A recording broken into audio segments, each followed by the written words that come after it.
What's up, guys? Today I'm interviewing Veronica Kaulinis. She's the founder of Vulnerable as Fuck. She used to live in New York, and over there she experienced having many friends but not true authentic connections. So she decided to turn that around by being herself, real, and dropping the mask. And now she's teaching others to do the same thing. So I'm really excited to share her interview with you, and also I'm going to answer some vulnerable as fuck questions, and stick until the end because we're gonna have a little surprise and offer for you. What's up, guys? You're watching a new episode of Lives Disrupted with Ellen Klebeck, and today I'm with Veronica Kaulinis. She's the founder of Vulnerable as Fuck. So today we're gonna be vulnerable as fuck. We're gonna face our discomfort, and it's all for the purpose of, just being more true to ourselves, accepting who we are, and just like having, deep and authentic conversations. So Veronica, why is it so important to be vulnerable nowadays? So to me, I think vulnerability is one of our greatest strengths. It is. So that's not a weakness to you? No. In fact, it's the opposite. It's the place where we can develop intimacy and actually develop deeper connections with others and deeper connections with ourselves. Can we be vulnerable with everyone or like strangers? It's beautiful to be vulnerable and authentic with strangers. In fact, that's something that I show people how to do. Right. However, there's a difference between vulnerability and oversharing. Yeah, and it's about sharing, intimate information that can lead to having someone get to know us better and understand us better, rather than like spilling a trash can. Like, this is what happened to me, and that's why I'm a victim now, and that's why my life is a mess. Yeah. It's not about this. Yeah, there's a difference when you're owning your experience. Especially now after, COVID and lockdown and stuff, we crave those connections. Today we're going to do a bunch of exercises to train this muscle that is vulnerability. I also have this role of getting people to feel comfortable enough to share their secrets, and that makes me the happiest, is to really see someone own their story. Before we start, I have one more question. When did you decide, like, okay, I'm gonna be my true self, I'm gonna own whatever's going on in my life, I'm gonna be vulnerable, and there is strength in that, there's beauty in that? My fuck it moment was when I realized I had all these friends, I was a part of all these different communities, and I didn't feel connected to anybody. And, only sharing what I wanted people to know about me, only sharing the perfect parts of me, and always left feeling empty. Like, well, what's wrong with me, right? Like, why don't I have the friendships and the connections that I want to have? And my fuck it moment was when I was seeing this guy and I liked him and I showed him all the perfect parts of me. I'm like, oh yeah, I got this, I'm gonna do it. A few weeks later, he stopped answering my text. And I was like, what the fuck? Yeah. What happened? What's wrong with me? And nothing. Well, it's not even just that. It was in that moment when I noticed, oh, I feel sad, I feel like shit, and I have all these friends in my phone, 4,000 friends on Facebook, all these followers on Instagram, and I didn't feel safe enough to tell anybody what was wrong, because I spent so much time trying to look really cool, trying to look really powerful. Right. Spent so much time. I was like, just being in the coaching industry for a long time. So you can be the girl who got dumped in a way. Like you can't be in that box because it just doesn't match with this image that you built. Yeah, like what will people think of me? Yeah. So I realized, wow, the reason why I don't have the relationships and the friendships that I want to have is not because it was on him or not his fault. It wasn't my friend's fault. You know, it's easy to go get new friends or go get a new boyfriend, right? And I had to really clean up what was there. So I took ownership of that, and I was feeling vulnerable as fuck, and it turned into an event, and it turned into me teaching vulnerability, and vulnerability was my biggest. That funny? Yeah, I never thought that my personal journey would become my professional journey. Yeah. And it's funny how that works out. It is. I never thought that I would teach vulnerability because vulnerability was my biggest fear. It's still a big fear. Right. I'm still scared of it. I'm still scared shitless of it. What would be, let's say, your 3 tips, you know, to get vulnerable in a way that is safe or maybe healthy? Yeah.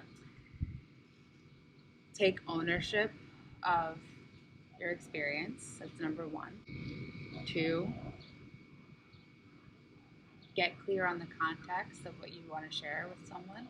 And you might not hear the answer that you want to have, that you want to hear. Yeah, I can see how that's risky, and I've experienced it too with, you know, interviewees. Sometimes I would have people come to me after an interview and say, look, I don't feel comfortable sharing that in public. It feels good to talk to you, but I don't think I'm ready to put it out there, you know? And when you mention ownership, I think that's really the key here. It's like, when I say this, I accept it as a truth, and I have overcome it emotionally so that I'm comfortable having people like even like pick on me, you know, because I'm not attached to it anymore. It's part of my past. An invitation for you to lean into your edge, right? To lean into the discomfort. Yeah. And also honor your experience. Like, hey, this is too much for me. Yeah, honor your boundaries. Because then there's the vulnerability hangover. Like liquid courage, and you like, oh my god, I shared this. Was that too much? Yeah. Too much. On the other side of it, it's freaking beautiful, right? It is. It creates connection, like deep connection with others. My life has changed. You know, my relationships have changed. I have best friends. I have a partner that I love. I have, you know, clients that, you know, I feel connected to differently. It's not just this one-sided place. And you were mentioning social media as well. Do you think that as public figure in a way, you can also have people look at you and look at your story and think, I see myself in you, and you being so open, it inspires me also because I see how you have transformed away from whatever you were experiencing. Yeah. So when you're vulnerable, on the other side of that, the vulnerability gives other people permission to share. Okay, let's do it. Let's get vulnerable, guys. Let's do it. Question 1. What's important to you? To have like a peace of mind that I feel like I trust myself, and whatever I'm doing, I'm doing it because I want to and because I love it. Does that answer the question? Yes. Yeah. Okay. How about you? What's important to me is that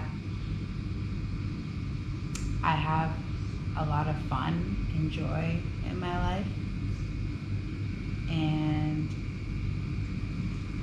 I love seeing people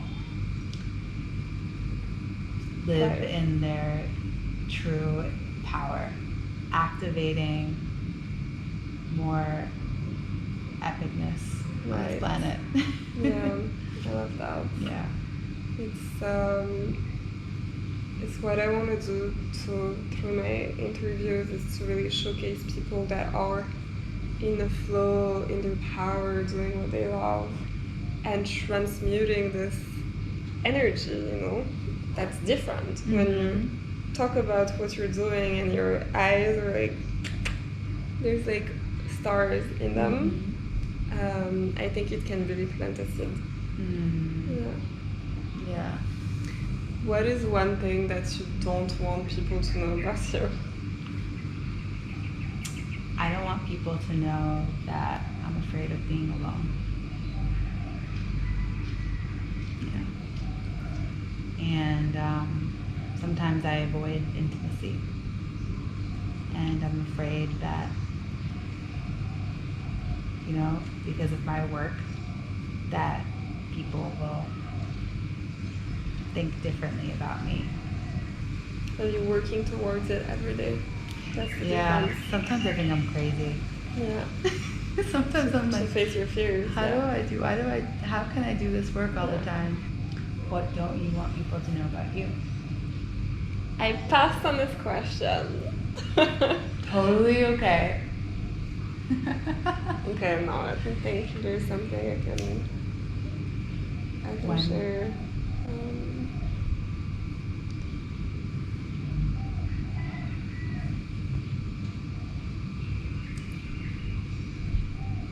It's a really good one.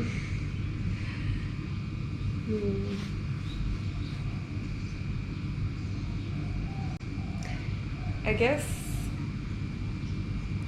I didn't want people to know about me that I self-sabotaged a lot.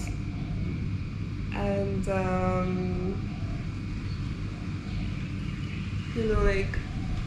I've witnessed a lot of people bullshitting their way to number one. And I always wanted to be authentic and real. And I felt like I wasn't worthy of living the life that I wanted. So I kind of stayed in the shadow in a sense. So every time I would get an opportunity, I would sabotage it one way or another. Recently, even the last few days, I hit the wall in so many ways, and at the same time it's so contrasting because I'm living my dream life, everything I envisioned. There was also an opportunity to change that, to change my patterns and my behaviors.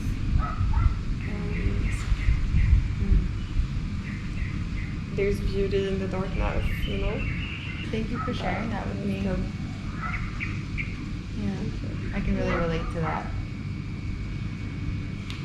To self-sabotage and no longer wanting to play small. When was the time you had to be really brave in your life? I would say recently. I lived in New York my whole life. And I've traveled a lot, I've seen the world, but I've never lived anywhere else before. And right before COVID, and I had just gotten laid off of my full-time job, and I was fully stepping into my career, or the thing that's been my side hustle for a little bit. And he was like, I think we should get the hell out of New York. And I literally packed my bags and I was on a flight in 4 hours. And it wasn't just that coming to Bali, it was staying in Bali, the decision to stay in Bali despite all the comfort that I knew from back at home, things that I knew worked at in my life back at home, and to start a new life here in Bali. Alright guys, so we just got vulnerable as fuck to show you that this is an amazing way to connect with someone on a personal but also professional level. As you know, I'm a journalist and it's really important for me to ask deep questions to connect with my interviewee and really extract the best stories from them. Go deep or go home, literally. So if you also want to get vulnerable as fuck, Veronica has her workshop and facilitator training online starting this month. It's gonna be the last one of the year. so hop on it. I put the link in the bio, check it out. And my challenge for you is to ask someone today a vulnerable as fuck questions and let me know in the comments how it went. See you next time.